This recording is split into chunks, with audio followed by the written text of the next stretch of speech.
Well, a wonderful good morning to you, Grenada, Caribbean, Mountain, the rest of the Eastern Caribbean, to you wherever you are. It is Wednesday. It is the 6th day of the month of March. And indeed, we want to say thanks for choosing Classic in the morning time, that you're up with us. You're alive and you're well and you're ready to do this. Ready for the demands, ready to set your mark on this life, ready, of course, to be part of a conversation that involves nation building, a conversation that involves you and I becoming better versions of ourselves. We say good morning to your listeners, our viewers, and there's a few in GBN's radio. That's Classic 105.5 and 105.9 on the FM band. And those of you that joined us via our Facebook feed, we say thanks for being part of the conversation. Or you're on GBN's Channel 7, Channel 11, or Channel 20. I'm Joseph Cadore. You call me JC, and I'm here with you to keep you company for Good Morning Grenada. Well, the question was asked already. That's as it relates to the March 13 quiz. And so we're going to head to the telephone lines in just a bit. As you do in the morning time, we get your day supercharged for a day of productivity. We're going to, of course, look at the word of the day, the thought of the day, and just get you up and about for what is a really a productive day in the nation's capital. So before we go to the telephone line, of course, I'm going to throw the question out again.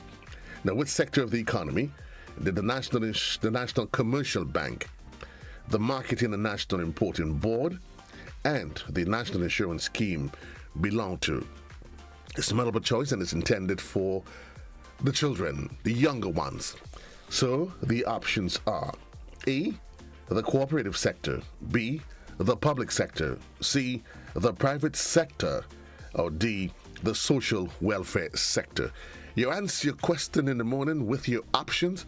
You will decide, certainly as we go to the telephone line, and we'll await, of course, your calls. But Master Control, when you're ready, we can do the thought of the word of the day. But in the meantime, reminding you that it's a very busy day, and we certainly hope that you parents, there is heats for the upcoming private primary school sports. There is also the national primary school sports that is on. We're getting ready for rain to call. So please, folks, you mind your parents, your kids are going out. You want to make sure you give them enough water, liquid, and preferably water, to keep them hydrated, and whatever necessary protective gear, because trust me, I know the sun out there is a scorcher. The word of the day, the thought of the day. Ad hominem. And of course, what does it mean? That is something that is described, and it involves an attack on an opponent's character rather than the answering, of course, at the point of the opponent has made. So we're looking at the word of the day and keeping in mind how do you use it in a sentence. Of course, the debate between the two candidates was going smartly until the ad hominem, of course, begins. So basically, what do? You decide to go after the person's character, and you look at politics these days, and you sometimes see it more than ever, where we tend to deal with what we think we need to deal with, personal underpinnings and other, rather than the issues that affects us on a daily basis. Yes? We've got the word of the day, then we'll give you the thought of the day, but certainly reminding you when you open the telephone lines in just a bit, just the same. Yes. So if you can look on the screen, you can see the thought of the day. And remember, when you get these thoughts of the day, it's intended to make us become better individuals. Yes. Not necessarily just so that we can read and be part of it, but of course, we can become better individuals. Yes.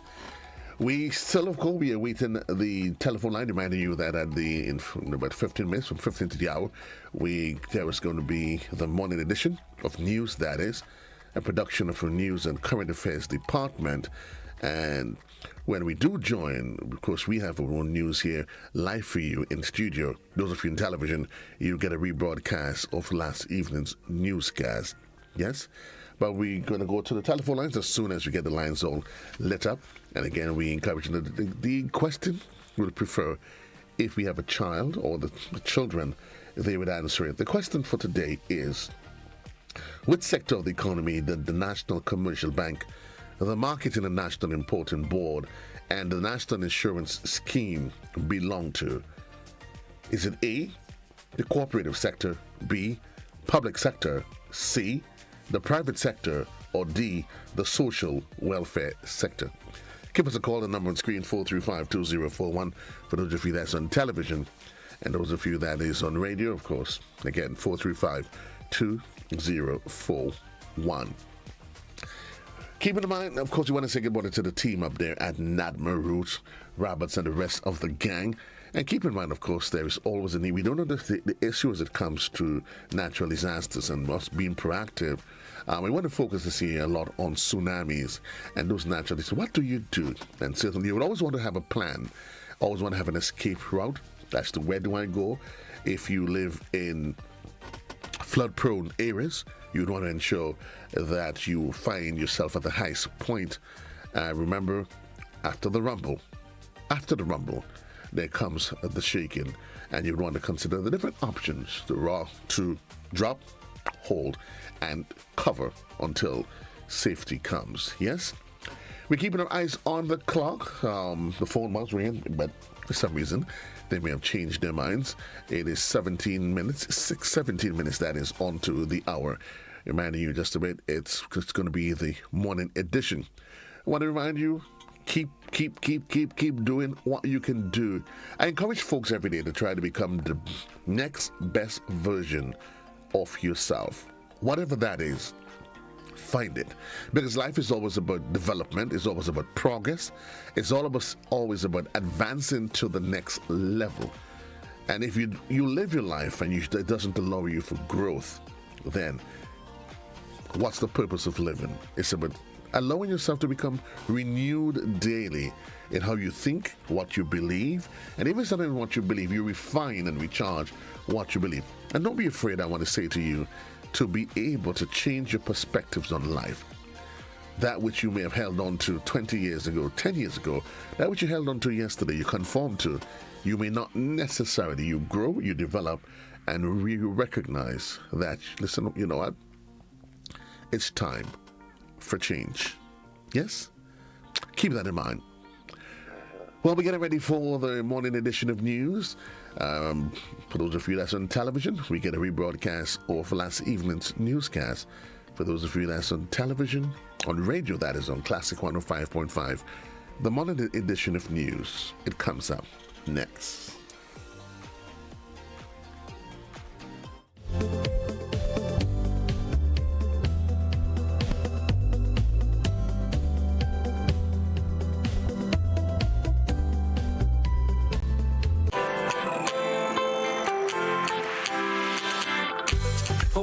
Someone to help you to your feet.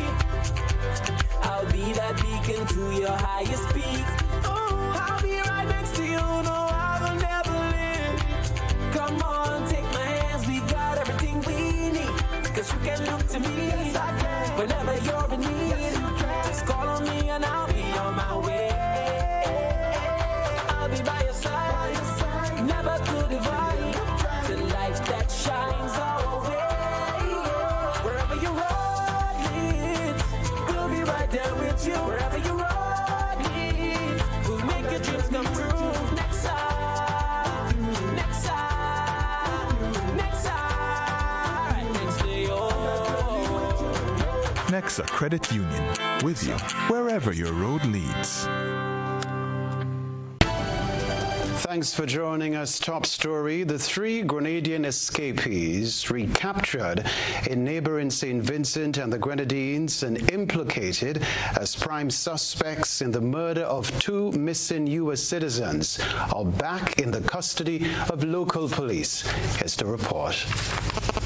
According to Christopher Nelson, Director of Public Prosecution, 30-year-old Ron Mitchell, 25-year-old Trevon Robertson, and 23-year-old Atiba Stanislaus arrived in Grenada on Monday afternoon, following a deportation order from the Kingston Magistrate Court early that day. The trio, now prime suspects in the disappearance and possible murder of 2 U.S. citizens, are currently in custody of the Royal Grenada Police Force. The 3 suspects who were detained in St. Vincent have been deported by St. Vincent yesterday evening. They are now in Grenada and in custody of the Royal Grenada Police Force.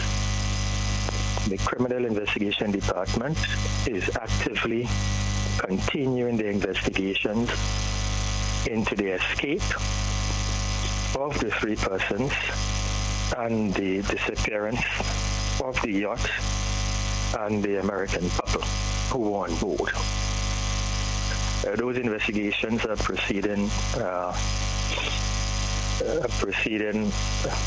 in a timely manner, and hopefully by sometime tomorrow we'll be able to give an update on the outcome and where we go from here. I am in contact with the police officers at every stage of the proceedings.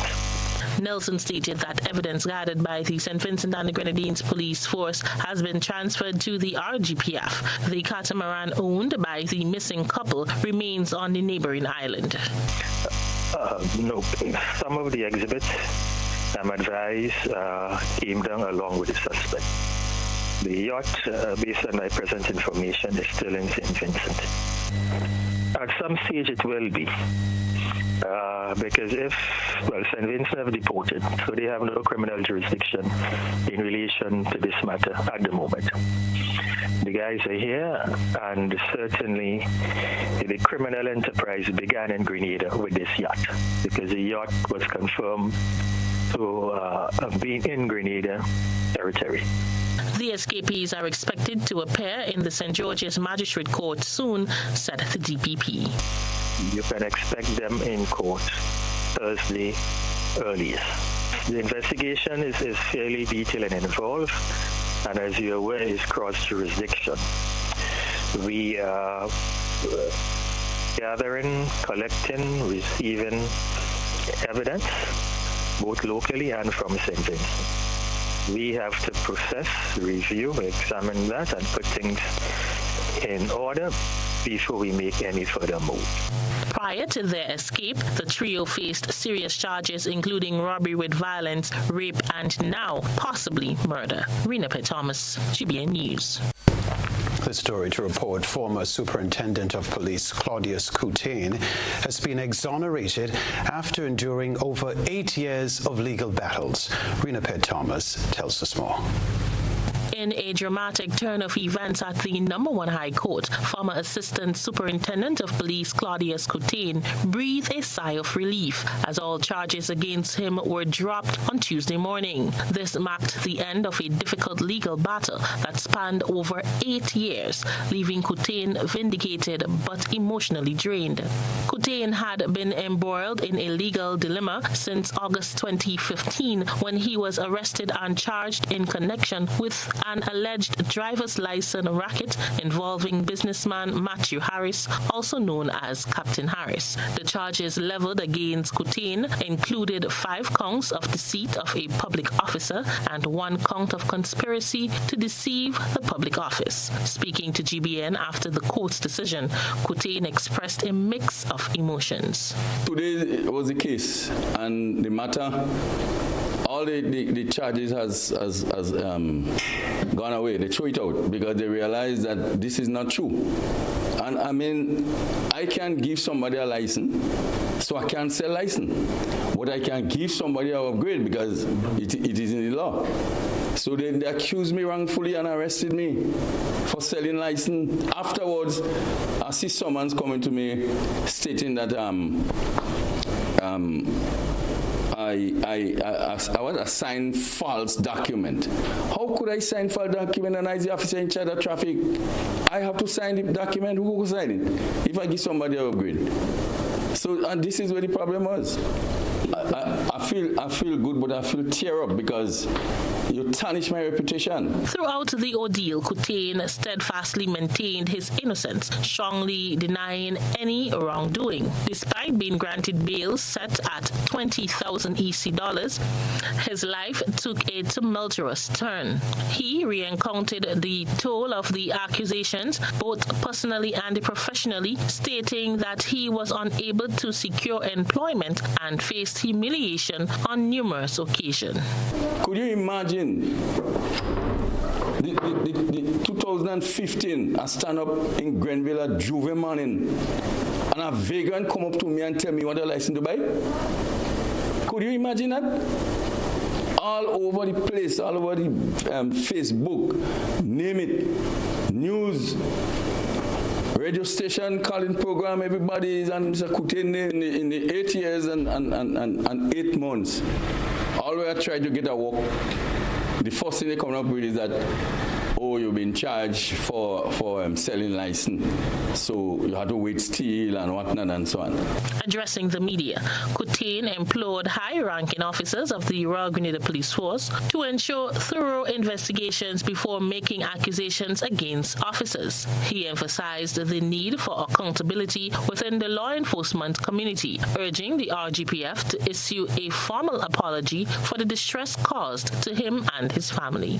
He hurt me, and I'm asking the Commissioner of Police, if you don't want to do it publicly, call me in the office with the other men and apologize to me. It is very simple. A police has been accused of an offense. What you do, even though you transfer him from his station, but you do an undercover investigation. But what you find happen is that when they transfer you, and then in the next 2 minutes, they arrest you and charge you, and then afterwards they realize that the charges it makes sense. The then Commissioner of Police in 2015 lifted Kutene's interdiction on June 12, 2016, and authorized 170 days of vacation leave from June 13th to November 29th, 2016, followed by his retirement from the service due to age, effective November 30th, 2016. Kutene now seeks to rebuild his life in the aftermath of the legal battle. Rena P. Thomas, GBN News. Meanwhile, well-known businessman Matthew Harris, also known as Captain Harris, who was implicated in connection with the alleged driver's licensing racket in July 2015, also walked out of the St. George's Magistrates Court, a free man, having been vindicated when the matter came up before Acting Chief Magistrate Francine Foster on Tuesday. I must say it's been a long time coming. The wheel of justice spins slowly, but it do spins. I've been waiting for 9 years and over 5 months to prove my innocence to the nation. And this morning I walk into the courthouse. When they call my name, I stand up and I decide that I was going to explain to the judge exactly what happened. And the judge tell it to me, Mr. Harris, we have no charges against you. You may walk out the court. Matthew Harris was accused of influencing ASP Kutene in the vehicle licensing process. At the time of the allegations, he was employed with the Massachusetts-based Highline Cruises as a boat captain. Now that his name is cleared, Harris disclosed his request for a letter to present to his former employer. This development comes several months after an application was moved to have the charges against him dismissed. Harris was represented in the matter by attorney Delonnie Edwards, who took over from his mother, the now deceased Celia Klein Edwards, KC. This thing has put a stain on me. I must say thanks to God, thanks to Miss Celia Klein, the attorney, who definitely has believed in me for day one, and to everyone that has with me in my innocence, and those that who had believed that I was guilty.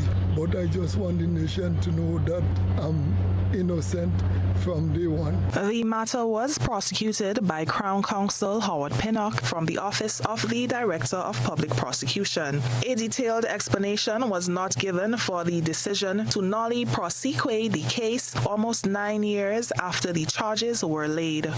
For GBN News, Nisha Paul.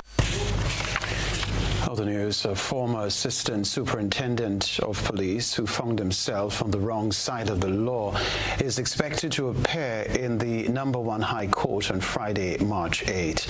Alston boxer Alexander and his female companion, Marcia Watson, in August of 2015 were each granted bail in the sum of $400,000 with 3 sureties after they were arrested and charged on 17 counts of money laundering and fraud-related offenses. Speaking to the media in 2015, police prosecutor Inspector Godfrey Victor disclosed that at least 6 police officers are down to be witnesses in the impending court matter. The charges were laid on Boxer and his companion after months of investigations by members of the Financial Intelligence Unit and the Royal Grenada Police Force into the purchase of chicken by the Special Services Unit from the couple. Instructions were given by the Office of the Director of Public Prosecutions to jointly charge the 2 suspects for the alleged offense of defrauding the government of Grenada of more than $933,000. Specifically, Boxer and his female companion are charged with 7 counts of fraud by false pretense, 7 counts of money laundering, 1 count of attempt to defraud, 1 count of conspiracy, and 1 count of conspiracy to commit money laundering. Now, Penmata St. David resident Ron Simeon will be sentenced by a High Court judge on Friday for the offense of manslaughter, more than 3 years after causing the death of his brother. We get more in this Nisha Paul report. The sentencing date was set when the matter came up before Madam Justice Paula Guilford on Monday, approximately 5 months after Simeon pleaded guilty to the offense at the St. George's #1 High Court. Ron Simeon was 35 years old when initially arrested and charged with non-capital murder for the October 2020 death of his brother, Von Francis, a 48-year-old landscaper of Penmata St. David. However, the charge was later reduced to manslaughter by the Office of the Director of Public Prosecution. The 2 were reportedly involved in an altercation that resulted in the death of Francis, who was discovered lying unresponsive at their home on the morning of October 18, 2020. The death was recorded as Grenada's 15th homicide for that year. Simeon, who has a history of mental illness, having been admitted to the Mount Gay Psychiatric Hospital on several occasions, reportedly used a piece of wood to deliver a deadly blow to the back of his brother's head. The autopsy results revealed that Francis died because of traumatic shock. Simeon, who has been on remand at the Richmond Hill Prison since October 2020, has retained the services of attorney Jerry Edwin to mitigate his defense. The offense of manslaughter carries a maximum penalty of life imprisonment and is likely to attract a custodial sentence. For GBN News, Nisha Paul. Rebecca Television Center, free lunch for students of primary and secondary schools who are part of the Ministry of Education's supported school feeding program. The students are no longer required to pay for lunch at school following directives from the Ministry of Education. Healthy Start Nutrition Program is the new name under which the school feeding program will now operate. The Ministry of Education has taken a policy decision to remove the fees associated with the school feeding program effective March 1st. This is in keeping with an announcement made in the 2024 budget presentation by Finance Minister Dennis Cornwall. The program will be rebranded in the coming weeks. The Ministry of Education, according to the Minister, Senator David Andrew, will continue to provide support to schools in the form of dry goods and meat and subsidize the cost of other items to ensure that students have a satisfactory meal. Andrew says schools have been officially instructed through the Office of the Chief Education Officer about the policy direction regarding the charge. instructed our officers to verify the data, collect the data, the feeding numbers within the last month to ensure that when we remove the $1 that they were in the habit of collecting, that we were going to be able to subsidize them to that extent. So we took that period to do that, and we are quite comfortable that we've collected the data. The officers have produced the information, so we know the extent to which the school would experience some degree of loss without collecting the $2, or in the case of secondary schools, the $3. And so we are going to adjust the subventions to schools to that extent.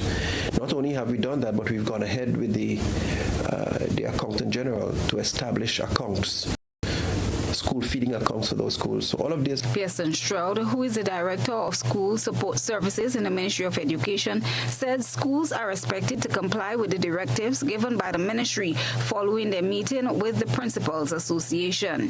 Recently been able to have a meeting with them to get an idea as to, you've heard this is the case, we've sent a circular out to you, you have to do what, of course, government has given us a policy document we have to follow.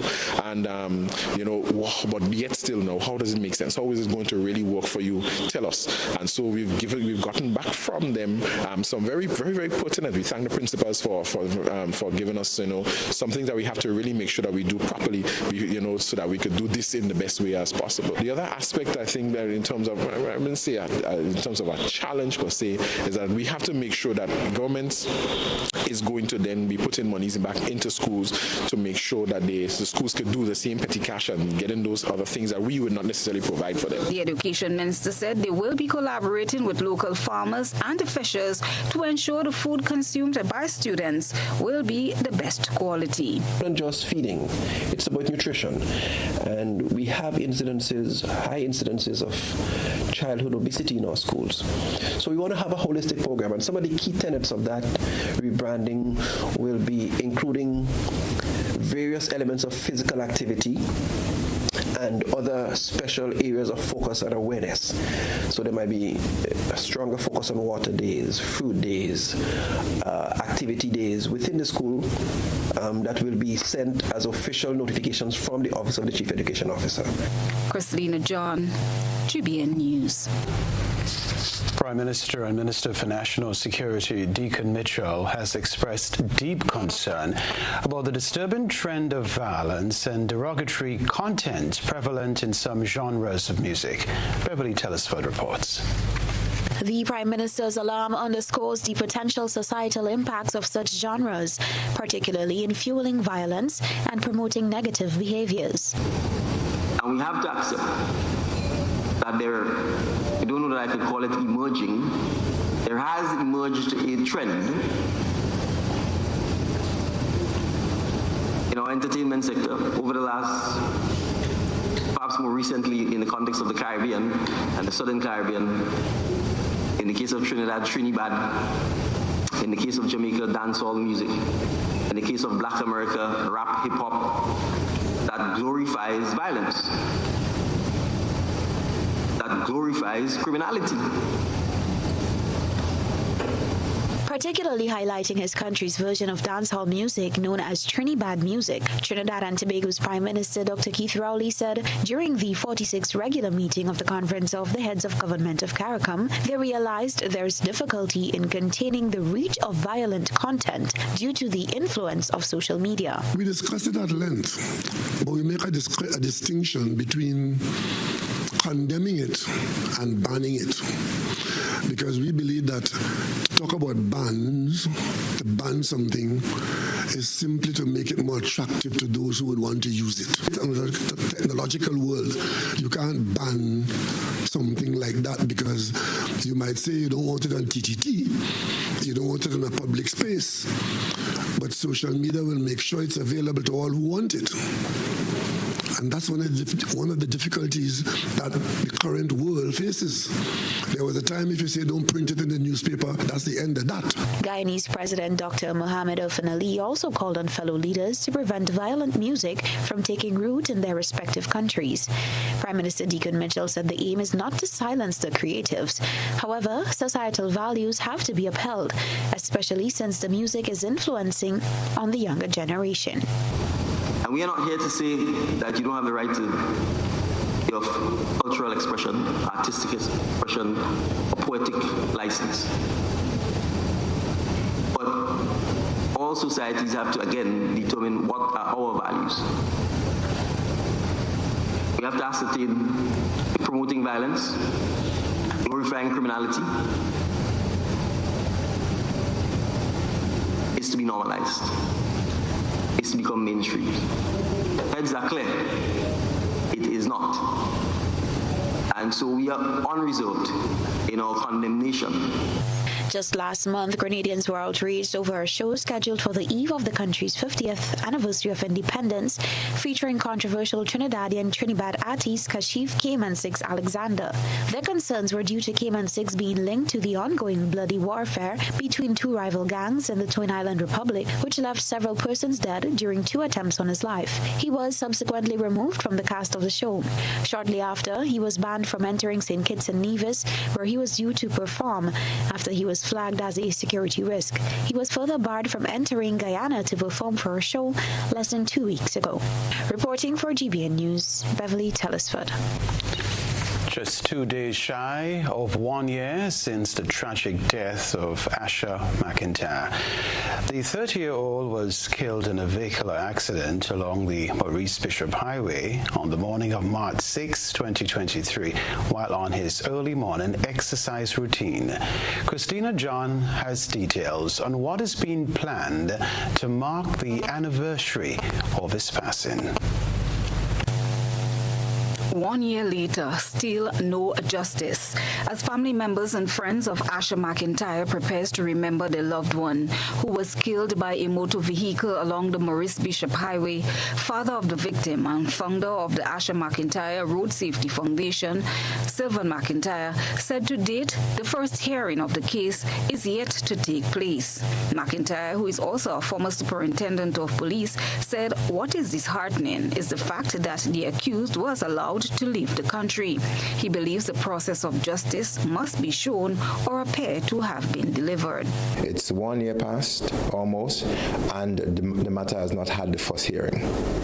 And regrettably, that the accused has been granted the privilege also to travel. That in itself sends a dagger through the hearts of those of us who are grieving. I spoke to Asha's mom yesterday, and she is distraught. She's barely able to hold herself up. The longer a matter prolongs, is the longer the grief and the suffering process. And we also believe that this cliche of justice delayed is justice denied is also coming to fruition. Speaking to GBN on Monday, McIntyre explained plans for the 1 year anniversary of his son's death. One of the reasons behind this interview today is to invite everyone who has an interest in ensuring that Grenada becomes a safer place to join us in a candlelight vigil on March 6th on the Maurice Bishop Highway, very close to the Caribou's car park. It starts at 5 p.m. and it goes up to about 7. We are intending to have the candlelight vigil. There will be remarks made by different persons.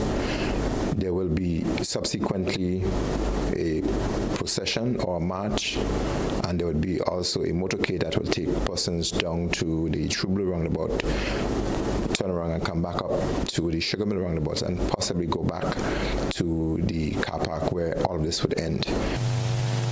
Following the March 6th tragedy, a foundation was established in the name of the victim, the Asha McIntyre Safety Foundation for Roads I'm Safer. 1 year on, McIntyre said they appear to be making a difference. It's 1 year gone, and we do not want to blow our trumpets, but we think we've had impact. We've seen some signs erected. We've had feedback from some people that they feel safer. As a matter of fact, there's a gentleman who called me this morning to say, congratulations on what you're doing.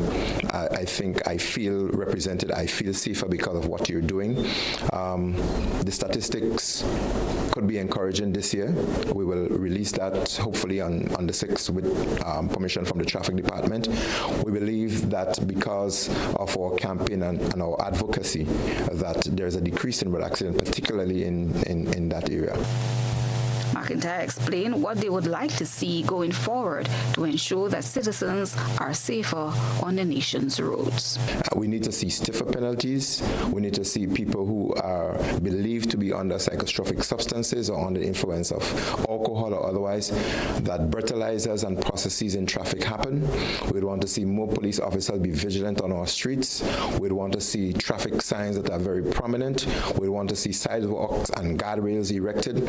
We want to see access to physically challenged persons happen. We want to see compensation for persons who are being the victim of road accident. We want them to have a voice. And we want the Asha McIntyre Road Safety Foundation to be the voice for those persons who are less able to represent themselves. Christelina John, GBN News. It's a hummingbird at the end of the GBN ISO lens. Stay with us. A good eye captures all. GBN ISO is brought to you by Clear Vision.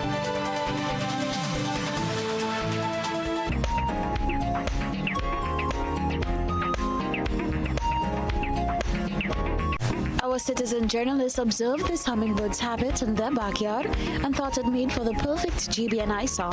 This hummingbird was observed visiting every flower on the tree as it searched for nectar. Hummingbirds are typically seen visiting flowers that are visually stunning. They are usually around flowers that are strikingly red, tubular, and scentless. A hummingbird's long bill appears perfectly matched for the extraction of nectar from these long tubular flowers. We thank our ISO reporter for that submission. Send us your photo and video submissions via WhatsApp at 405-3052 or our other social media platforms. Get ready to witness the ultimate showcase of talent, speed, and determination at the 2024 Carifta Games. This prestigious event brings together the best young athletes from across the Caribbean, competing for glory like never before. With the motto, many people, one region, celebrating athletics, Carifta embodies the essence of Caribbean unity through sports, igniting a flame that illuminates the future of sports in the region. Don't miss out on this incredible event taking place at the Karani James Athletic Stadium from Saturday 30th March to Monday 1st April 2024. Get your tickets now at Grenadian Optical or visit gotofed.com and secure your spot to be part of this extraordinary celebration of athleticism.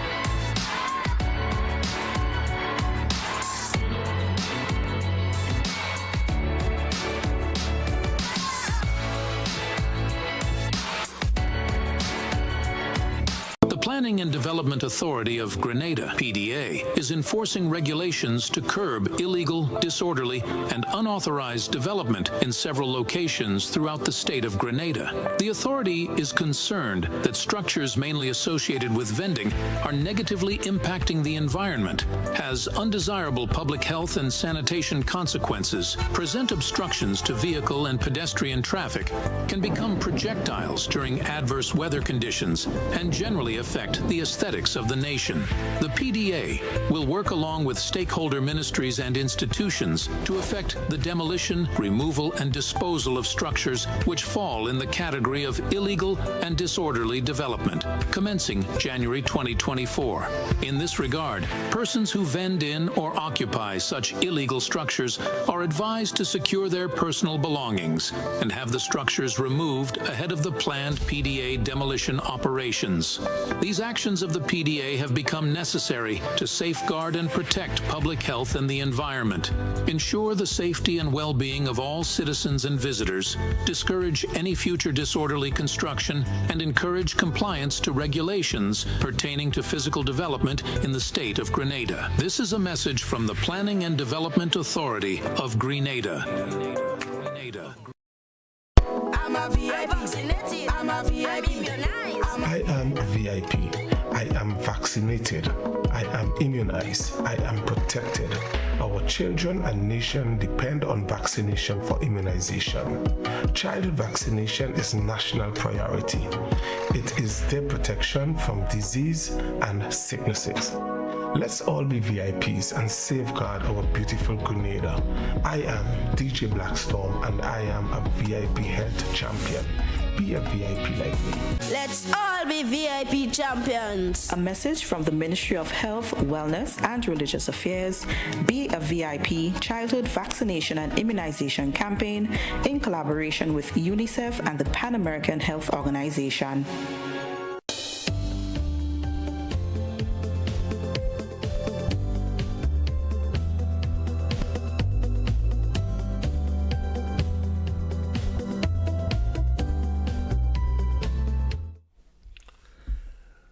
Well, it's about 16 minutes gone past the hour. Welcome back to our listeners and our viewers, wherever you are, those of you radio, television, and those of you that's joining us on Facebook. Indeed, we say thanks for being part of the conversation, and good morning to those of you that is on social media. Joining me in studio as we continue that progressive conversation, two gentlemen from Adult and Teen Challenge, Mr. Hector, Director and Assistant. So Director Hector with his assistant, Mr. Jessamy. Gentlemen, good morning. Welcome to the program. There's so much to be said, and time is always of the essence. But, of course, we're going to continue pondering the issue. Before we even get into the substance of the conversation, Mr. Jessamy, tell me if you can, Adult and Teens Challenge, just give me a brief background on the organization. All right, well, I have not joined the organization too long ago, but in my brief tenure there, my area of specialty is basically juvenile justice and rehabilitation. So in my inception, I kind of went on the avenue that dealt with some of the deviant young persons in society. So I was part of the court system, helping with reintegration and stuff, part of the schools as well, community-based intervention, and counseling and stuff like that. Yeah. You work in the belly of the whale. Yes, sir, certainly. You made it sound so simple. Well, I just do this. And Jude, you almost try to trivialize it, Yeah. No biggie. But I guess that's what happens when there's passion in what you do, Hector. Yes. I mean, he's a natural. I remember the first day went to the prison with him, and he just fitted in, right? Right. He just really developed a rapport with the men up there, and you could see when someone has a call on their lives for particular work. Right. Because seriously, I believe this mission has to be a divine call. There's a way in which we did not choose this, but we believe that God actually appointed us for this. Well, and for those who've known Jude Hector long enough, would have to agree. How did he go from one extreme to being here, to being at the top of corporate Grenada, and here he is. But certainly, the team says Adult and Teen Challenge, and while we want to focus on the challenges of the teen, there is an adult component to all of this. Yes. Right, Drew? Yes. Well, I mean, in fact, when we look at the issues with the teenagers, or let's call them the youth, right, I believe we have to look back a couple of generations to understand the root of the problem, right?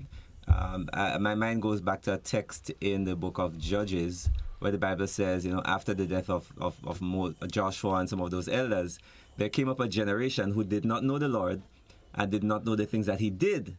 And so my opening comment or statement is to really understand the root of the problem with our young people, we have to go back, we have to go to the elders, we have to go to a couple of generations prior to them, because that's where the problems actually began. So in saying that, we do work with both the youth and adults, both in terms of drug rehabilitation and drug prevention.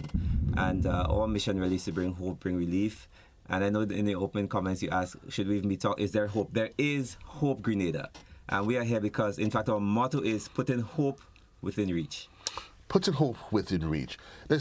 You've heard the challenge over the years where there's an increasing, growing. There's just over 360, just over 370 inmates. The greater percentage of them, they are males. Yes. And almost 60% of them, close to, are repeat offenders. Yes.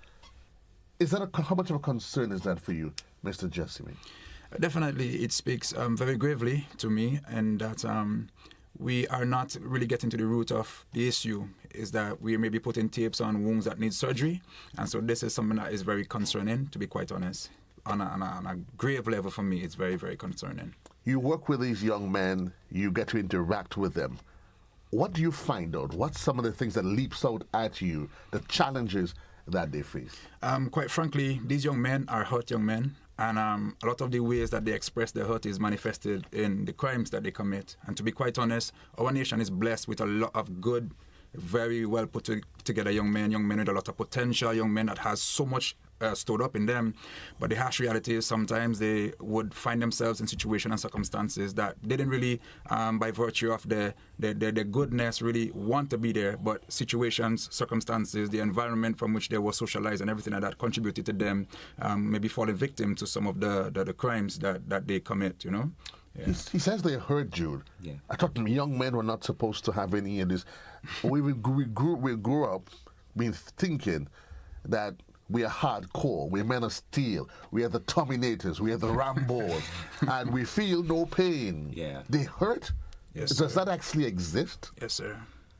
We do hurt, man. We sometimes hide it right under the mask because we grew up sometimes hearing big men don't cry. Listen, brother, when I need to cry, I bawl. Because, there are sometimes we do have to cry. We have to release those emotions. Because the thing is, undealt with and unresolved emotions really you can explode at sometimes the slightest trigger. So sometimes what happens is, it's kept bottled in for so long that when something, and it may actually be something unrelated to anything to do with anything else, but is what at that particular moment there's just can't take anymore. And we talk about things like father wound, mother wound. Some of our young men, and again we talk about like nature, nurture. So that nurturing process, right? Those initial few years of life when values and so on should be put into that life, right? It's not there. And then sometimes what happens too is people just lose their moorings. Listen, that at one point in my life, I lost my moorings.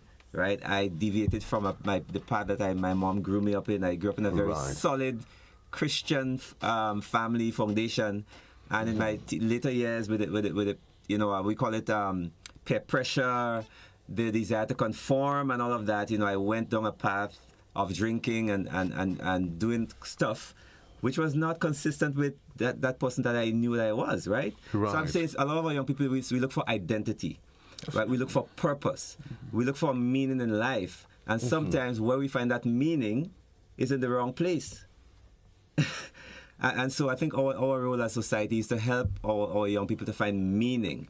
What's our identity? We are all valuable, right? The young person who understands their value, that they are created with intrinsic God-given value and purpose and worth. Listen, there are many, many, many things that they will never do. And those are values that are inalienable, right? Just nobody cannot take those away from you. Definitely not. Definitely not. Do you think society does a great enough a job to reassure our boys, that it's not just about growing up. It's not just moving from the little cuddly baby to the teenage years, but being able to appreciate who we are honestly, that we are strong, we have a gift, we have an ability, we are born to be leaders, and that we are growing up to assume those responsibilities. Yes, I think we are trying, right? But in reference to your question, I think we're trying hard enough. I don't think we're doing justice to that. And so, to answer your question, I don't think we're trying hard enough. Let's go back to, as we have always stated, and I conform to it. Any challenge we go through as an adult, when if we can't figure it out, we have to go back to our childhood. But it's something that, of course, Jude and Jessamy, that's referred to as triggers. We go through things in life, and sometimes if left unresolved. So we've heard expressions where you meet an individual, you walk in and you say, well, X, Y, and Z. The person reacts, and you said, well, all I said to him or her was. But then you get a reaction, and you ask yourself, whoa. Yeah. How do you is that one of the core challenges when you talk about the hurt, those unresolved things, and it gets played out in violence in ways that definitely we can't appreciate? Yeah, definitely.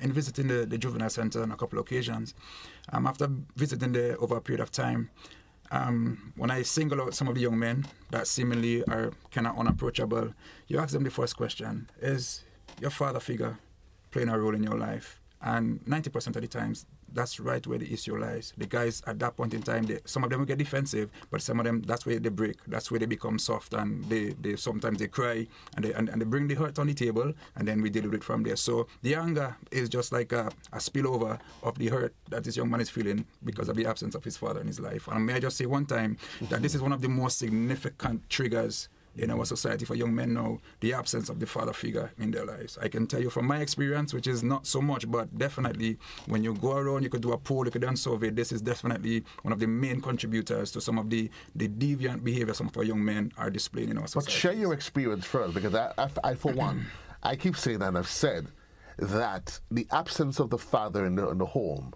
while I understand it's the rule, and the significance of it, it isn't an excuse. And for me, I grew up without a father. It's a story that I give openly. Yeah. But I got to a point around 13 where I decided, hey, Joe, daddy or no daddy, I've got a path, I got a role that I need to play in life. Yeah. But for me, I was blessed with the privilege of growing up, I could see this, in one of the best families in the world, well-balanced, father and mother. My dad has 9 siblings, and he grew them, and all of us have one mother, and that's appreciative. But for me, definitely, had it not been for my father in my life, there is a war inside every human being, right? There is a talk going on between good and evil. And so even though he is a pastor, I grew up as a PK, pastor's kid. And PK. Yes, definitely. No, I know next time I hear it, okay, it's... So there's this stigma that goes out that, all pastors' children, are bad behaved, but I could just stand to say that this is not true, it's mythical, because I had my challenges, right? Definitely speaking. At home, I was well behaved and put together, but when I transitioned from primary school into secondary school, and I realized the teachers were not so strict anymore, you can kind of do a lot more things and get away with it. Yeah, I started becoming deviant, right? And definitely came to a point where I started maybe getting very close to using marijuana and stuff like that. Thank God I never did. A pastor's son. A pastor's son, right? I could remember one time, I'll be honest, my integrated science teacher told me, boy, if your father is a pastor, I don't want to have nothing to do with church. Because, I saw myself going down a road, trying to identify with my peers, trying to belong. I'm the kind of person where I could fit in, and what was trending was the guys in the back, who was getting all the likes and the popularity. And so I sat at the front in Form 1, but when I realized all the actions was in the back, I kept, receding row by row until I was right at the back. And definitely that was one of the parts in my life where I could kind of identify with some of the young men. You're just wanting to belong. You're wanting to be a part of. And I'm going to ask you how you found yourself back in court, because you get in the stories just you. So you grew up in a home. Yes, sir. There was mother and father. Yes, sir. Stable family. Definitely. Judy, your scenario was the same. Little different. I lost my dad at 11. You lost your dad, but you grew up on a sound path. Yes, sir. But at some point, and I'm making this because very often we become judgmental. Yes, sir. When you go to school or anywhere, people see in society, and they assume, well, that this is the way you behave that way for a particular reason. In your case, just to me, what was it? I mean, mommy, daddy, they're there for you. Yes, sir. What was missing, though? Yeah. Let's have an honest conversation. That's it, because you see, like as I said, we all have this deviant side to us as human beings. So that it naturally resides in you. That resides in us. The Bible speaks of it. The Apostle Paul says he feels like there's a war within him. When he wants to do good, evil is present, and that's the case with every human being. You do this. I do a poll across the world, and everybody can tell you that there's this battle between good and evil. Mm-hmm. So it's what you feed would become what manifests, right? And so for me, I thought church was boring. I used to wet my shoes on Saturday, so I don't go to church on Sunday. I didn't hear this. I couldn't stand just sitting to hear a man just blow out hot air for hours upon end. And So let me ask you though, because listen to me. Am I being too real? This is what you want to because you're hearing these stories and you start thinking. And we talk about the role of the church. Yes, sir. The role of the church. And very often, Judy, you grew up in church. Yeah. And going to church became more ritualistic, more than reality. Yeah. Where you go to church because mommy and daddy said you have to go to church, right? But there were those that would ask, though, while that being the case, that was always there 30, 40 years ago, but we were different. Yeah. Is there a shift in the atmosphere that we're not aware of, Jude? And now I'm going to say, Pastor Hector, because I want us to be able to delve deep into it. Has there been a shift? I think there has been a shift in a number of ways, right? For starters, in our time growing up, we did not have access to a number of things that young people have access to right now. Right. So we could look at media, right? And when we were growing up, we had a radio that played and a lot different kinds of material than we hear on our radios now. I did not have a mobile phone until I started working at Cable and Wireless. We did not have a television until I was about maybe 18, 19 years old. You know, so in other words, what has changed in the atmosphere is the influence that is now a very strong pull on those young people. And when the psychologists will tell us that a person's brain is not fully developed until they're 25. Right. We have 4, 5, 6 going up years old who have access to information that they have no way of analyzing, of processing, of filtering, and it's bombarding their minds, and a lot of those are negative. So I think what has shifted is the access to information, and that's a very good thing, but I'm telling you, it could also be a very, very dangerous thing in the wrong hands and in the wrong minds. Somebody said to me yesterday, one of the challenges that we have a lot of children that are, because we grew up a particular way, we keep hearing the argument, I don't want my children to grow up the way that I grew up. I don't want them to see the hardship. So we spend our lives busy trying to provide them with all of the niceties of life. Yeah. But those are the things that then becomes the challenge, the things that you really, later in life, you realize, whoa, I am not really helping my child, am I? That's right. Because you grew up, you had sheep, goats, do this, do that. But children these days, they seem to grow up, they're soft. Wow, man, that's a reality, Cadore, because I mean, you're right. When I grew up in an environment where, from a very early age, you had responsibility. That's right. You get up in the morning, you have your chores, right? I know there was no breakfast on the table, right? You have to get up and you have to get your work done, right? You come back in the afternoon, there are chores to be done, and so there's the reason we grew up with a lot of responsibility. And so I think as parents, we do not help our children when we do not teach them to be responsible. In fact, I have 2 sons, we know that, right? And I always said freedom and responsibility are 2 sides of the same coin. You can't ignore one for the other. You can't ignore one for the other. And I think right now we grew up with children to have a lot of freedom with an absence of responsibility. So now we grow up as irresponsible adults. No commitment, no willingness to fight. I look in the eyes of some of our young men that we work with, and my brother, they're dull. Some of them, there's just no life. There's no fight.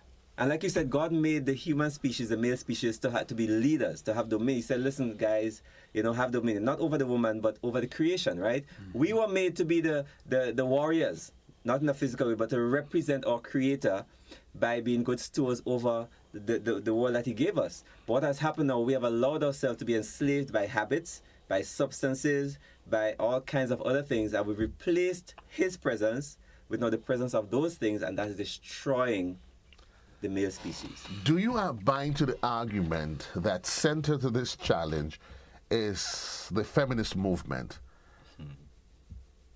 And well, we don't. You guys want to go there? I can handle the conversation. No, we can go there. We can go there. Definitely. We're gonna go there cautiously. We're gonna go there cautiously. Yeah. Just see me. Yeah. So definitely, I believe right now, this is a significant challenge to the young men. It's definitely manifesting itself much more now than before, and it's just robbing us of our responsibility in society, and so, like I said, I have some specific scenarios that I can speak to, but it's a sensitive issue, and I will let the elders champion this conversation. But why before you go, it's interesting when we talk about the feminist agenda, right? And people need to understand there is the role of the mother and the feminist agenda. Yes. And people are now, when we talk about that, they're not able to decipher the two. That's right. When we talk about the influence of women, we're not reducing the fact that women, the advances that they've made. There's a difference in the feminist agenda. Right. Absolutely. Absolutely. I grew up, my mom was a very, very strong influence on my life because, like I said prior, I lost my dad at 11 years old. Right. So my mom was the one who really nurtured me to the man that I am today. Of course, she couldn't give me, as a mom, she couldn't really make a man in that sense, but the values that she gave me. But you're right in differentiating between the role of a woman and the feminist movement. When I hear the feminist movement, I'm thinking of a movement that intentionally seeks to value or remove the role of the man. And in fact, I go all the way back to Genesis, because when after the human being fell in sin, when God told the woman, your desire will be towards your husband, but he shall rule over you. In fact, there was a way in which the woman had taken over the role of the man even then. And what the man did is that he willingly succumbed to the desire of the woman, because remember, God gave him the command. When they fell and God says, Adam, what's going on? Adam says, God is not me, he's a woman. Right. So there's a way in which we have abandoned our responsibility. So obviously they fill the vacuum and now they think they own the space. So hold on. So this is not a new conversation we have. It's not a new conversation. But the very Bible says there's nothing new under the sun. Nothing new, brother. The Bible explains life. And if we take the time to listen and to read the Bible, I'm telling you, a lot of our issues can be solved by paying attention to what's written in that book. So, Jesse, am I to assume reasonably, to deduce, that we are trying to find a social solution, an economic solution, for what intrinsically is, in fact, a spiritual issue? So, am I to assume that the base of this conversation has to start with the church, a spiritual base that we build upon in different facets? Yeah, whether you believe it or not, being human is you're a spiritual being. You're a spirit trapped in a dirt body.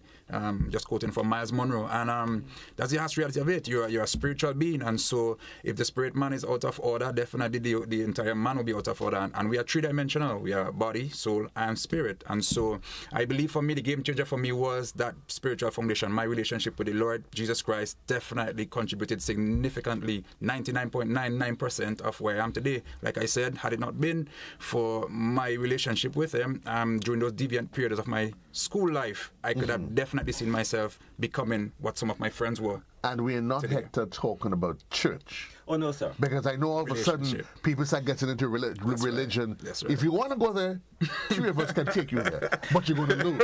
But we're talking about relationship. That's right. That's right. Game and changer. That's important, Jude. Absolutely. I think, we have really relegated that relationship with God to just being a conformist to a particular religious denomination. Yeah. And we can see the result of that, right? In that there's no transformation. Listen, without relationship, there's no transformation. So I could be going to church 7 days a week. Yes, sir. But if I'm not growing in my relationship with the Creator, then there's no value. You could grow up in a household with mother, father, auntie, but there's no relationship. Definitely. Absolutely. Definitely. So that is key to this, then. Definitely. Yes, sir. Yeah. And we are saying that we are categorically saying that, and we can base that on the evidence. If you go to the prison right now, you go to the juvenile center right now, and you do a survey of people in those institutions who are and have had a very dynamic, active relationship with God, and ended up in those institutions, the answer would be 0. In other words, you will not find anybody there who was following in a real good relationship with God in those institutions. You would not. So the point is that a relationship with God protects us from the evils that are out there. Because when you're not in that relationship with God, you're exposed. That's right. Drugs and alcohol, there's an easy entrance. All of the evil things, there's an easy entrance. But God protects us. He shields us. There are things that we don't have to worry about, brother. Yeah. We are not controlled by. We are not controlled by His Spirit. So that way, those things are not a bother, they're not a trouble. We're not saying we have no struggles. That's right. Hello, let's not pretend here. And we have to be real about that. That's right. That's because right. I often said one of the drawbacks to growing up as a young Christian is when you grew up and they were telling you, if you come to Christ, all the troubles are over. Jude. Definitely not true. Oh, yeah. That's a big lie. When you decide to make that decision to live drug-free, you understand that your teenage years should not be indulged in sex and everything else. Yeah. All of a sudden, you make that decisive decision, you see things coming at you, Yes, and you start sir. going, Yes, sir. and that's where young people then need to realize that what you should do then is not move away from, but to delve deeper. That's right. Jessamy, into that base that you have. Yes, sir. For definitely, one of the things my father told me one time, listen, look at the fish in the sea. It's living in the sea, right? And whenever you cook fish, you still put salt. Why? Because the fish have the ability to live in all the salty water, but not let have the salt come inside. And that's what Jesus does. It gives you that protection. But like I said, it's not without its struggle. And one of the things I do, I never go in front of young people and speak as this holy, perfect, sanctimonious guy, right? I get real with them. There are struggles, right? The great apostle Paul struggled. He said, "Oh, wretched man that I am, who shall deliver me from this body of this death," right? But what I said is, I've realized that the only how I could win this war is by surrendering. That's the only war you win, by actually surrendering. I can't do it. I can't live this perfect. I can't live this life in my strength. And that's what Jesus definitely. That's why I said mountains can fall around me, but I hold on to Jesus, because had I not, I'd be a total different guy today. I think what we need to do is just to clip this portion here and put it in the 7 o'clock news tonight. Just loop it. Just loop it. I think that literally summarizes the challenge that we go through. And I think this is an appeal at all hands on deck. Unfortunately, the plan was to extend the conversation, but circumstances being what they were. But I promise you, we are going to take this conversation to a different level. And that's the kind of conversation you want to take to the street as well. Yes, sir. Jude, you would agree, right? Absolutely, absolutely. We have to get this whole, God talk and religious talk on the blocks. In the places where it's darkest, where people really need that message of hope. That's where we need to have it. Not in nice close buildings where we sing all the nice lovely songs. You know what I'm saying? Everything's all nice and Let's dandy. get this on the streets, right? So absolutely, we'd love to come back and continue the conversation and really get the message out. There is hope. There is hope. Definitely. There is hope. And I think that's the final message that we're going to leave. There is hope. Yes. Because once there is hope, there is the will to live. That's right. There is tomorrow. I say every day, yesterday is gone, it's the past. Mm-hmm. Tomorrow is yet to come. Why worry about it? It is the future. Let's live today. Take one day at a time. Enjoy being who we are. But if we can live long enough, weep and endure for a night. But to our young men, our young women out there, the joy of living, the joy of being a fulfilled individual, it comes in the morning. Whatever those troubles, those dark areas that you battle with and you cry in the night, but you put on your masculinity in the day, those walls need to come down. My dear brother. Bless you, sir. Jude? Thank you, sir. It has been a while covering. We'll take a quick commercial break. We understand there are two veterans on the outside. The conversation continues right here in the morning time on Good Morning Grenada. We take a commercial break and we'll be right back.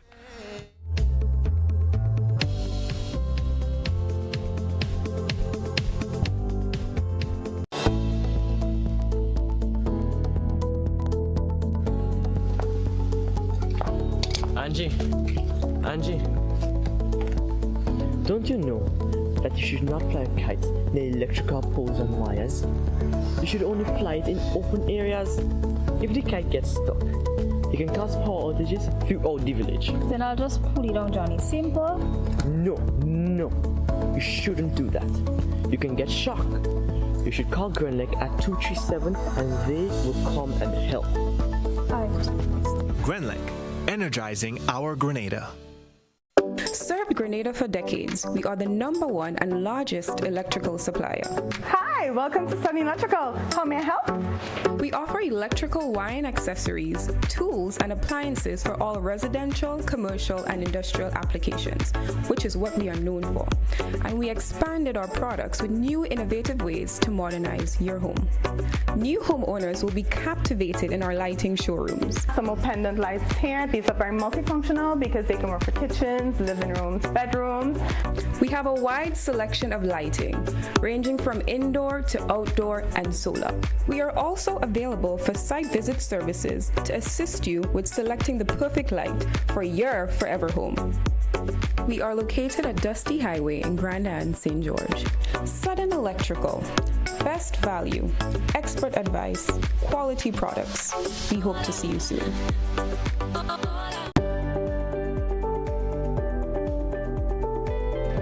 My name is Alimaka remotely. I've been here doing nails since 2017. Me being self-employed, I have realized that paying the NIS benefits me now and even when I retire. By the time I'm 65, I will be receiving contributions back from NIS. So I benefit because I'm self-employed. Anything can happen. If anything happens to you while you're at work, you've got a bad cold, you have the COVID, you have dengue, we have all these diseases that's plaguing us at the moment. NIS will be giving you back some form of money when you're ill. So I would encourage all small business persons to sign up with NIS now.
Yeah, we're just going to exhale in the morning time.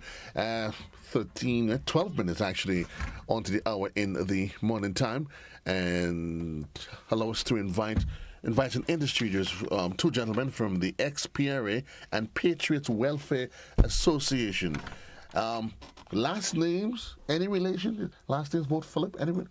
Well, looking at it, not really related. I mean, if you check biblically, yeah, we come from Father Abraham, but at the same time, we came from different parentage on earth. Yeah. Different parentage on earth. Good morning to you, wonderful gentlemen. Let's first talk about this association. Sorry, the ex-PRA and Patriots Welfare Association. Yeah. Is this an association that's appealing for a call to arms? Definitely not. Well, I didn't say arms meaning doing what? See the English language again? Yeah, but tell me about the association. The ex-PRA and Patriots Welfare Association was formed approximately 3 years earlier. To be exact, on the 29th of July 2021. Yeah. And the reason for that formation is because of the challenges that many of our PRA soldiers underwent following the demise of the Grenada Revolution. Okay. The facts are that these comrades were living in dilapidated health conditions, even in the places where they were living. It is beyond human expectation. Right. So it is for that reason a number of comrades come together and decide that we have to do something to assist our comrades. And as I said, the birth of that organization was from the 29th of July, 2021. What sort of progress you've made from then to now? We have made a lot of progress. As a matter of fact, we have been able to visit the comrades, the sick especially. We have been able to give food baskets to most of the needy comrades. Mm-hmm. We have been able to even assist somebody. There is one sister who is in a home, so we give wheelchair to her. We provide comrades who cannot walk properly with walkers, clutches, and things like that. Mm-hmm. We, at least every year, we try to give, as I said, the most vulnerable comrades food items, clothing, and in some cases we give them toiletries. And if I can interject here, we also form a relationship with 3 doctors. Yeah. Right. Where we created ID cards, all right? I'll give them, and we have permission, authorization for those to visit those doctors, namely Terence Marisho, Sonia Nixon, and one doctor in Grenada. I can't remember that doctor. Dr. Johnson. So they're getting free medical attention, one they can afford. Do you get the sense that we talk about, because when you come, you talk, I mean, no, we literally, this is coming on the heels of the March 13th revolution, and it's a period in our life that is very divisive. Depending on what side of the fence you sat or still sitting, the response to it might be totally different. But I keep saying we cannot deny, we cannot change our history. And do you get the sense, I'm assuming that this association is part of that greater conversation that brings healing? Yes, exactly, because I can speak on that. One of our team, our motto is forgiveness and reconciliation. Yeah. Very, very important. For us to get healing, first of all, we must accept that we made an error, all right? And then after then, ask for forgiveness, and at the same time, give forgiveness. And at the same time, with that, we can reconcile and move forward on a positive line. So, in the reason, as a body called the Experience Patriot Welfare Association, that our aim and objective is to bring the forces that divide us closer together, so we can move on a natural front in order for the well-being, especially for our lost comrades that need our assistance first and foremost, and beyond that, the nation and our own. And I guess it helps to also allow you guys to share, because when you ask questions regarding the 79, it is still shrouded in mystery. A lot of things, people are holding on to information. Is that part of the conversation where you can get folks so that we could chronicle the different episodes, people could talk freely? Yeah, because I remember identifying myself as Dean Phillip, as the public relations officer of the organization. And what you're saying, they make a lot of sense. I can speak as an individual, which is very important. That will lead me to find healing, or reconciliation, so to speak. Is that, and give me that freedom to speak, to say what, even though what I was thinking during that period, even though I didn't commit the act, but it started from the mind. But I would say when you look at the revolution, not just in Grenada, but around the world, wherever it happens, one of the positives from it is the benefits and the positive elements of youthful zeal when you are committed to an idea. That, I think, is some of the things that we need to take from that period and be able to share with our young people these days. If you can come together with an idea, an ideology, and you can commit yourself to it, the sky is the limit. But of course, it must be done within boundaries. Do you agree? Yeah. Yes, so as Comrade Denny said, so these are the things that we have been doing. Excuse me. So, as I rightly said, the March 13, because that is exactly why we are here today. Right. Because on the 10th of March, we're going to celebrate our 45th anniversary of the revolution, and that will be taking place at St. Patrick, Fund to be exact, Fund Recreation Ground. And we have done it. This will be the third year we are doing that. The first was in Progress Park St. Andrew. That is last year. And that event was a great success. So this year we decided that we're going to go to the northern parish of St. Patrick's and celebrate our 45th anniversary of the the glorious Grenada Revolution. But you are aware, how conscious are you that once people hear about you start gaining traction, that questions are going to be asked. Like is being asked right now on social media. People would then start asking, what was your role? What did you do? What did you not do? What do you know? As an association, they knew as a PRO.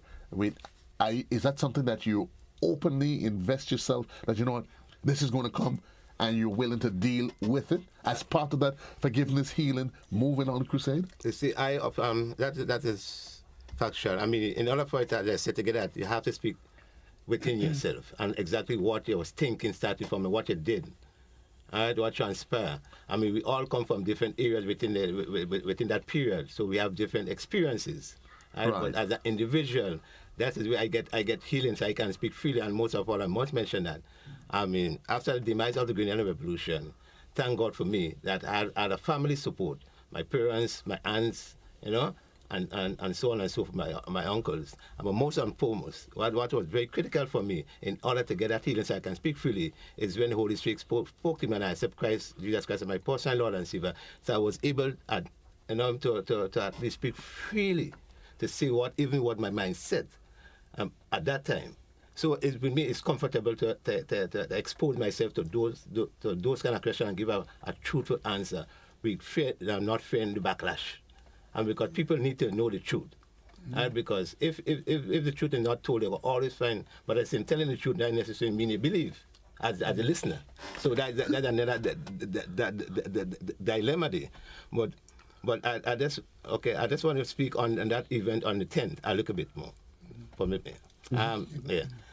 This, as you rightly said, since the formation of our association, we had many events. Every year we celebrate in different parish. We can go from parish to parish. We inform this year. So what we'll be having, we having our comrades come together, both patriots and Grenadians on a whole, inviting them to four parishes where we have a social, where we can interact, share our thoughts, our difference, or whatever, you know, a camaraderie relationship. And we will be having food free, of course, plenty food, and is donated by us comrades. Where do you see the organization 10, 15 years from here? And if you could start thinking as to what legacy you're hoping to achieve as an organization? What we are trying to establish, we recognize that the youth, they know very little of the revolution. So we are going to make effort to ensure that we bring them on board. As a matter of fact, we are hoping that during the activity on the 10th, we will have somewhat to speak on the achievements of the Grenada Revolution. You talk about reconciliation, but we have taken the task upon ourselves, and we have invited persons within the very said revolution to have a discussion, because we believe that in order for us to move forward, we would want to have discussion, especially the PRA soldiers, because we are the ones who are most effective following the demise of the revolution. Most affected in what way, would you say? Well, economically, I mean, a number of comrades, they get on drugs, frustration, and you know the stigma what is established following that period, you know? So because of all that now, I guess that is why a lot of comrades become frustrated, end up with drugs, and other things. Do you get the sense that that's one of the forgotten sides of that period? Yes. We went through, of course, the October 19, what happened, the trials, those elements went through. We've been discussing and dividing all of the different things that's happened. There's been question about the remains of Maurice's body. But not very often you hear about the PRA, the men that were on the ground that were following that were just taking instruction. Exactly, yeah. What happened is almost like a lost element of that period. That is true. So in the reason we igniting that vibe, that spirit, meaning that we start in dialogue with the authority of this day. I mean, we had a meeting with our dear comrade, beloved Prime Minister Deacon, on what transpire and the ills of some of our comrades at this present time. So what assistance that we can get, in order to live the standard of living, even the offsprings. What was the best part of the revolution for you, sir?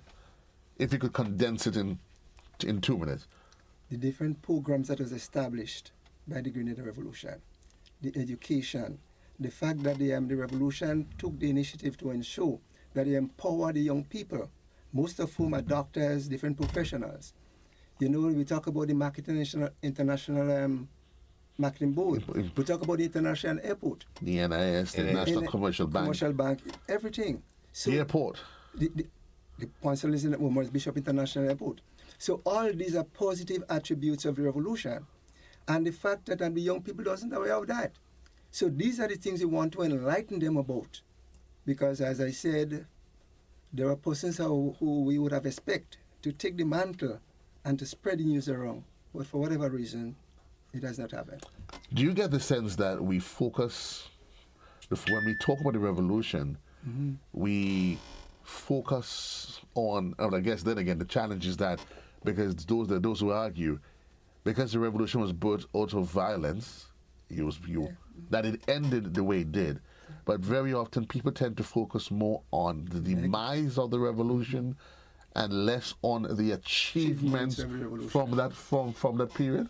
That's correct. It's very, very important. Let me just retract a little. Is that one of our main focus going forward, and what we want to build is that form of the way we handle conflict resolution. It is very critical. Right. So we want to live that legacy and teach the children of tomorrow and beyond that the way they live, they resolve conflict resolution in a non-violent way. And also one of my take of the revolution at this present time is the level of patriotism that was exhibited within that period. Time is of essence. We literally be gone past the time already, and I said it's a conversation that needs to continue. But let me ask you, because in the current construct, we talk about the violence that we've seen in society, that anger, and that manifests itself. If you were given an opportunity, 30 seconds, to talk to our young people these days, as you talk about the whole issue of conflict resolution, what would be that one message you would want to resonate to leave with them? I would want to tell the young people that when you have a problem, that you try to go to somebody who, like for example, an instructor, and you speak to them and let them advise you as to the way forward, because violence obviously does not make sense. Right. Because you get involved in violence, one of the likely thing what would happen to you, that you get yourself in prison. And once you're in prison, it's a stain or a scar that is placed upon you. So in order for you to avoid that scar, you need to avoid getting yourself into conflict. Avoid getting yourself into conflict. Mr. Pierre, last word from you? Well, for me, in terms of the last question is that respect everybody's opinion. Be tolerant. Be tolerant, and try to move away from conversation that seems to be negative and may affect in a negative way, because that's the only way that you can at least find yourself on the right side of life. I know time is almost up, but I want to see, please, that we would be organizing transportation to take comrades from St. George's to St. Patrick. 3 buses would be provided. The buses would be at different locations. One bus would leave the bus terminus, traveling on the west coast to St. Patrick's. One leaves Granans area, going to St. David, St. Patrick. One would be going to Tempe and places and head up to Granada, St. Andrew. We think that would be important. So all comrades who want to be there, they just have to put themselves out to ensure that they get transportation to and from St. Patrick. It's a call for fellowship, it's a call for camaraderie, a call for a moment of sharing and reflection as we look back at the 45th anniversary of the revolution. A dark period, well, I would say a period in our life that has varied opinions on it. Some may say it's a dark period. It all depends. Some may say it was the best period in Grenada's history, but it's a period in our time of history. We cannot change it, and we certainly hope as we look back, it would give us a point. We take us to a point of introspection that we say never again. Maybe a call for more tolerance, a call for respect, a call for us to express our humanity, not in guns, but through our intellectual capacity, where we learn to resolve and deal with conflict resolutions. My dear brothers, I really appreciate us having this conversation. For those of you in radio, I do apologize that normally at the top of the hour we join the BBC, and I know I do apologize profusely but of course I thought it necessary. At least we extend the conversation a bit, so at least we can get some elements of this in. 5 minutes gone past the hour in the morning time. This is as far as I can take you for now. Indeed, the conversation continues at the top of the hour. That's 9 o'clock. We get ready for to the point, but certainly this is as far as my journey with you can take us. Until then, another place and time, which is tomorrow, when I join you at 6. JC Loves You. Have yourself a really, really, really, really, really great day. We're getting ready now for, of course, it's Did You Know? A production, of course, from the Grenville Cooperative Credit Union. Until then, so long, everybody. JC Loves You. Have yourself a really great one. Yeah.